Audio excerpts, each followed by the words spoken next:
안녕하세요. 경제적, 육체적 어려움으로 힘든 분들에게 정확한 정보를 제공하여 희망적인 결과를 만들어드리는 산재 가이드입니다. 제조업체에서 일하는 노동자 A씨는 컨베이어 벨트 협착 사고로 2개월의 휴업이 필요한 손가락 골절 상해를 입었습니다. 이에 사업주 B씨는 산재 처리에 따른 불이익을 회피하기 위해 치료기간 중에 월급과 병원비, 위로금을 지급하는 것을 조건으로 A씨의 상해에 대해 근로복지공단에 산업재해 보험급여를 청구하지 않고 합의로 종결할 것을 제안하였습니다. 이에 대해 노동자 A씨는 사업주의, 공상처리 거부로 인한 불이익에 대한 걱정 때문에 사업주의 제안을 받아들이게 되었습니다. 2개월이 지난 후 A씨는 상해의 후유증이 염려되어 산업재해를 신청하려고 했습니다.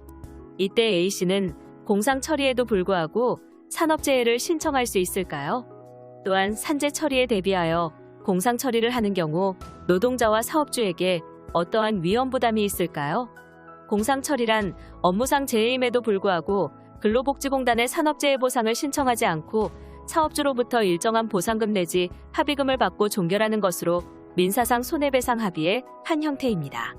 즉, 공상처리가 당사자 간의 민사상 합의에 기초한 것이라 그 자체가 불법이라 볼 수는 없으므로 사업주의 공상처리 요구에 응할지 근로복지공단에 산재 신청을 할지 여부는 전적으로 노동자의 판단에 달려 있습니다. 다만 사업주 측의 강요에 의한 공상처리로 판단된다면 산재법 적용을 배제, 은폐한 것으로 보아 문제가 발생될 수 있고 공상처리 시 산재 처리를 하지 않겠다는 합의는 무효이므로 추후 노동자가 산재 신청을 할 수 있습니다.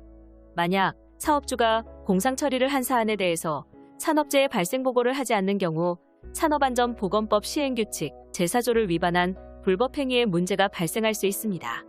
상기 사례를 볼 때 노동자 A씨는 공상처리에도 불구하고 산재 신청을 할 수 있습니다. 다만 건강보험공단에서 지급한 치료비용이 있다면 건강보험공단 부담금에 대한 부당이득 반환 청구가 들어올 수 있으며 공상처리한 금액에 대해서는 산재보상 보험급여를 중복 지급받을 수 없으므로 합의금을 회사 측에 돌려주거나 회사 측에서 공상처리 시 지급한 금품에 대하여 근로복지공단을 상대로 대체 지급 청구를 하게 됩니다. 또한 사업주 B씨는 A씨와 공상처리를 한 것과 별개로 1개월 이내에 관할 지방고용노동청에 산업재해조사표 제출을 하여야 할 의무가 있으므로 이를 위반하였다면 1,000만 원 이하의 과태료 처분이 내려지게 됩니다. 따라서 공상처리를 하는 경우 노동자는 업무상 재해가 완치될 때까지 재요양을 포함한 지속적인 진료를 받을 수 없다는 점을 고려할 때 산업재해로 처리하는 것이 안정적일 것입니다.